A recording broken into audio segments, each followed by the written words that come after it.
نحمده ونصلي على رسوله الكريم اما بعد۔ حضرت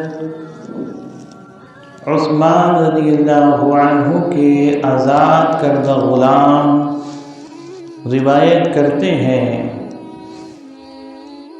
کہ ایک مرتبہ حضرت ام سلمہ رضی اللہ عنہا کہ یہاں ہدیے میں گوشت آیا تو آپ نے یہ ارادہ فرمایا کہ حضور صلی اللہ علیہ وسلم جب تشریف لائیں گے تو میں اسے آپ کی خدمت میں پیش کروں گی۔ آپ نے اپنی باندی سے یہ فرمایا کہ اسے محفوظ جگہ رکھ دو۔ باندی ایک طاق میں محفوظ جگہ اسے رکھ دیتی ہے۔ اتنے میں ایک سائل آ جاتا ہے، سوال کرنے والا، اللہ کے نام پہ مانگنے والا۔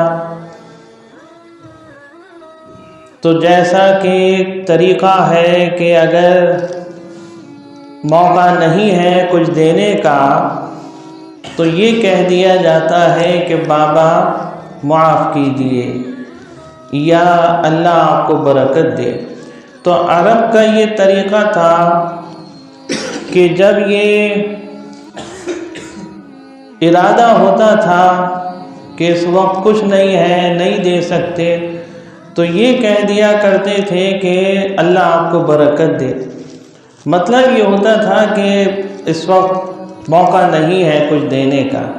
ہر انسان کے معاملات ایک جیسے نہیں رہتے، مسائل ہوتے ہیں، معاملات ہوتے ہیں، اسی اعتبار سے انسان کا سلوک بھی ہوتا ہے۔ حضور صلی اللہ علیہ وسلم جب تشریف لائے تو آپ نے فرمایا کہ کچھ کھانے کے لیے ہے۔ یہ ام سلمہ حضور کی بیوی ہیں، زوجہ مطہرہ ہیں رضی اللہ عنہا۔ حضور نے فرمایا کہ کچھ کھانے کے لیے ہو تو پیش کر دو۔ حضرت ام سلمہ رضی اللہ عنہا نے اپنی باندی سے یہ فرمایا کہ وہ جو گوشت میں نے رکھوایا ہے وہ لے کر آ جاؤ، اور حضور کے لیے ہی رکھوایا تھا اسے۔ جب باندی پہنچتی ہے طاق کی طرف بڑھتی ہے اور وہاں جا کر دیکھتی ہے تو حیرت انگیز واقعہ ہوتا ہے۔ وہ حیرت میں پڑ جاتی ہے کہ میں نے اس طاق کے اندر گوشت رکھا تھا لیکن اب وہ سفید پتھر بن گیا ہے، وہاں گوشت نہیں تھا، وہاں سفید ایک پتھر رکھا ہوا تھا۔ یہ واقعہ حضور کو بتایا گیا کہ اللہ کے رسول صلی اللہ علیہ وسلم ایسا ایسا واقعہ ہوا ہے، آپ کی نیت سے آپ کی خدمت میں پیش کرنے کے لیے گوشت رکھا تھا، ایک سائل بھی آیا تھا مانگنے کے لیے، اس کو نہیں دیا تھا، اس سے کہا تھا کہ اللہ آپ کو برکت دے، وہ چلا گیا خالی ہاتھ۔ حالانکہ یہ گوشت تھا لیکن آپ کی نیت کر لی تھی ہم نے، اس کو نہیں دیا۔ حضور نے فرمایا کہ یہ گوشت جو پتھر بن گیا سفید، وہ اسی وجہ سے بن گیا کہ وہ سائل اللہ کے نام پہ مانگنے آیا تھا اور تم نے اسے نہیں دیا۔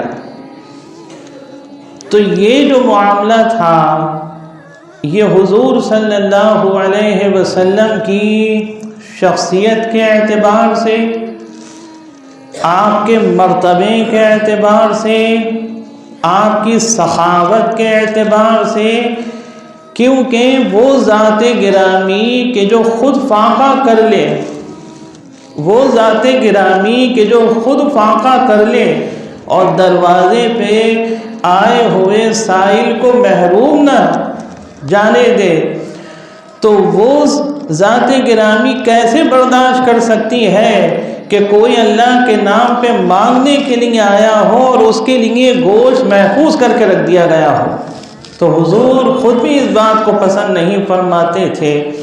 آپ تو اگر کوئی سائل آ جایا کرتا تھا تو جو گھر میں کچھ اگر اپنی ضرورت کے لیے کچھ رکھا ہوا ہوتا تھا تو وہ بھی آپ پیش کر دیا کرتے تھے اور خود فاقہ کر لیا کرتے تھے۔ سائل کو فاقہ نہیں ہو، یہ معیار تھا آپ کا، یہ سخاوت تھی، یہ آپ کی بلندی تھی، یہ آپ کی عظمت تھی کہ اس بلندی تک کوئی نہیں پہنچ سکتا۔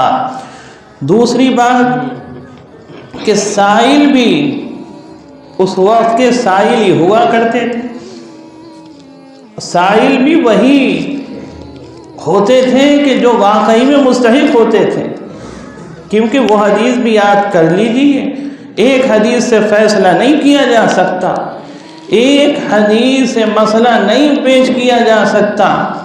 حضور نے فرمایا جس نے بغیر ضرورت کسی کے سامنے ہاتھ پھیلایا، اسے کوئی ضرورت نہیں تھی لیکن رقم کے اضافے کے لیے مال بڑھ جائے، ثروت آ جائے، صاحب ثروت بن جاؤں لوگوں سے مانگ مانگ کے، فرمایا اس کا ٹھکانہ جہنم ہے۔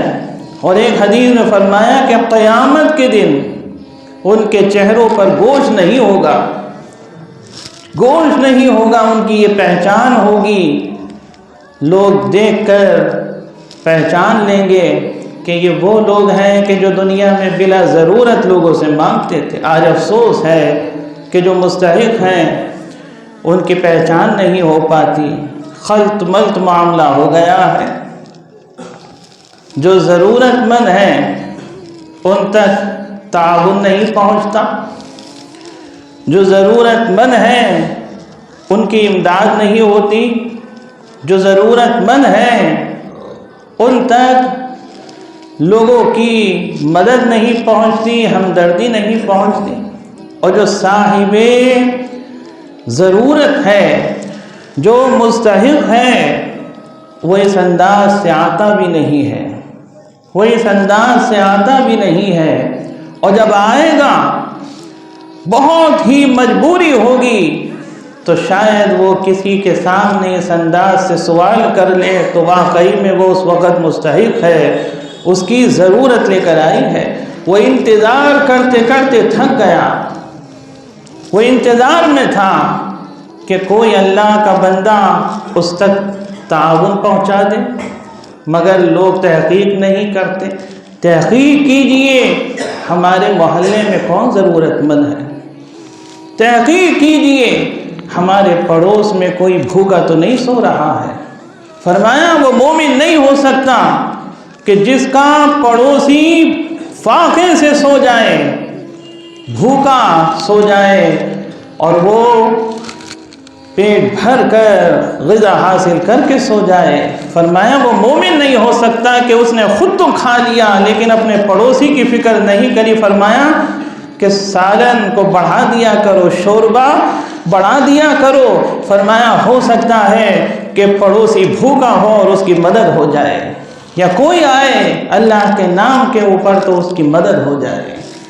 صرف رقم کے دینے کا نام ہی مدد نہیں ہے، ہمدردی کا نام بھی مدد ہے، غذا پہنچانے کا نام بھی مدد ہے، کپڑے سے مدد کرنے کا نام بھی مدد ہے، اس کی ضرورت کے وقت کام آنے کا نام بھی مدد ہے، تعاون ہے۔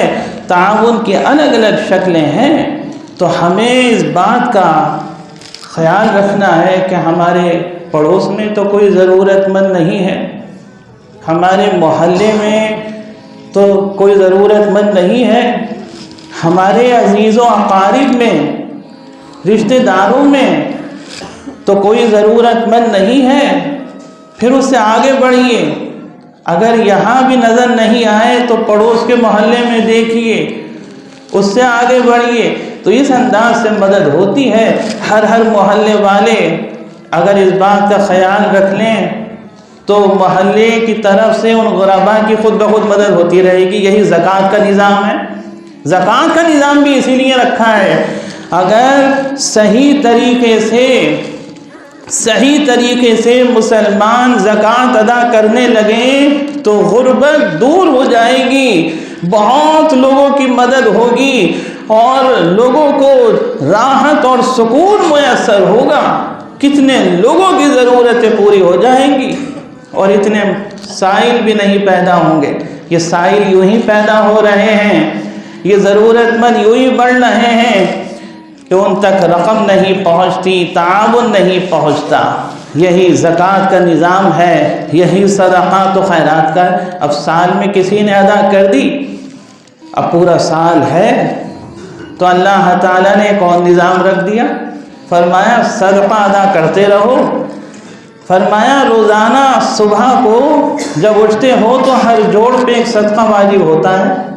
فرمایا سبحان اللہ کہنا بھی ایک صدقہ ہے۔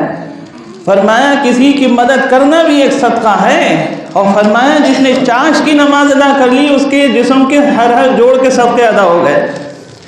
تو لوگوں کی مدد کرنا بلاؤں سے محفوظ رہنا ہے، اور اللہ کے غصے کو یہ چیز ٹھنڈا کرتی ہے۔ اور فرمایا اپنے مریضوں کے لیے صدقے کے ذریعے شفا حاصل کرنے کا ذریعہ تلاش کرو۔ فرمایا صدقے کے ذریعے شفا بھی ملتی ہے، صدقے کے ذریعے حفاظت بھی ملتی ہے، صدقے کے ذریعے اللہ کا غصہ بھی ٹھنڈا ہوتا ہے۔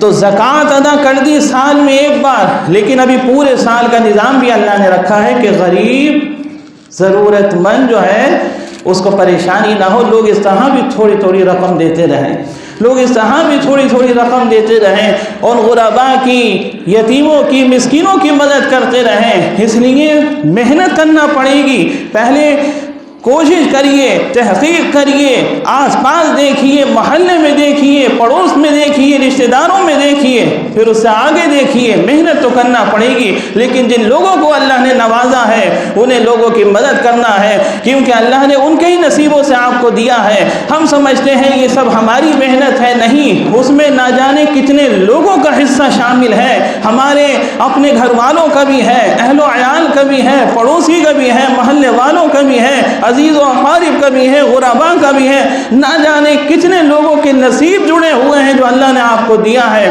اور اللہ آپ کے ہاتھ سے لوگوں کی مدد کرا رہا ہے۔ یہ خوش نصیبی ہے کہ اللہ آپ کے ہاتھ سے لوگوں کی مدد کرا رہا ہے۔ اللہ تعالی ہر مستحق کی ضرورت کو پورا فرمائے، ہر ضرورت مند کی ضرورت کو پورا فرمائے، اور جن کو اللہ نے نوازا ہے انہیں اللہ کی راہ میں اس کی رضا کے لیے، فقط اس کی رضا کے لیے، نام و نمود کے لیے نہیں، نمائش کے لیے نہیں، اللہ کی رضا کے لیے خرچ کرنے والا بنائے۔ آمین وآخر دعوانا الحمدللہ۔